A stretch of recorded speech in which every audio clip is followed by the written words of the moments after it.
బాబామెట్టలో కిడ్నాపింగ్కు పాల్పడిన సుపారీ గ్యాంగ్ను పోలీసులు అరెస్టు చేశారు. ఫిర్యాదుదారులను బెదిరించి బలవంతంగా సంతకాలు చేయించిన ఖాళీ ప్రామిసరీ నోట్లు, ఖాళీ తెల్ల కాగితాలను వారి వద్ద నుంచి స్వాధీనం చేసుకున్నారు.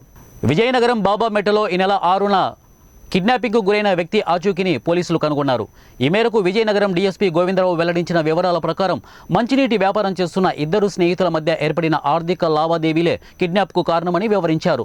ఫిర్యాదుగా శివకిషోర్ అనే వ్యక్తి వద్ద 7 లక్షలు అప్పుగా తీసుకున్న సతీష్ కుమార్ ఈ కిడ్నాప్ చేసినట్లు డీఎస్పీ గోవిందరావు వెల్లడించారు. ఈ క్రమంలో మొన్న 6వ తేదీన మధ్యాహ్నం సుమారు 1:02 ఆ ప్రాంతం అప్పుడు ఈ శివకిషోర్ ఏమో ఈ వాటర్ ప్లాంట్ దగ్గర తను అక్కడ ఉండేటప్పుడు ఒక బైక్తో ఇద్దరు వ్యక్తులు వచ్చారు.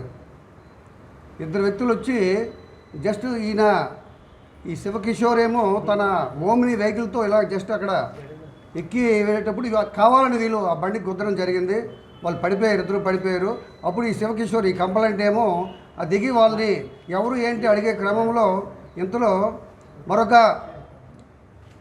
ఇద్దరేమో ఏం చేశారంటే కారులో స్విఫ్ట్ డిజైర్ కారులో వచ్చి ఈ కంప్లైంట్ ఏమో బలవంతంగా కిడ్నాప్ చేసి ఆ కారులో తీసుకెళ్ళిపోవడం జరిగింది.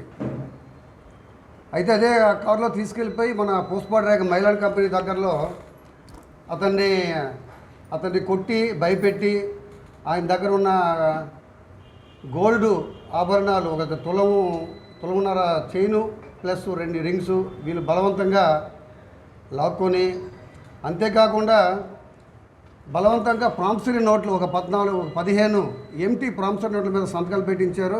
అలాగే ఒక 15 ఆధార్ కార్డుల మీద కూడా సంతకాలు పెట్టించారు. అదేవిధంగా ఒక 4 వైట్ ఎంటీ పేపర్స్ మీద కూడా సంతకాలు పెట్టించి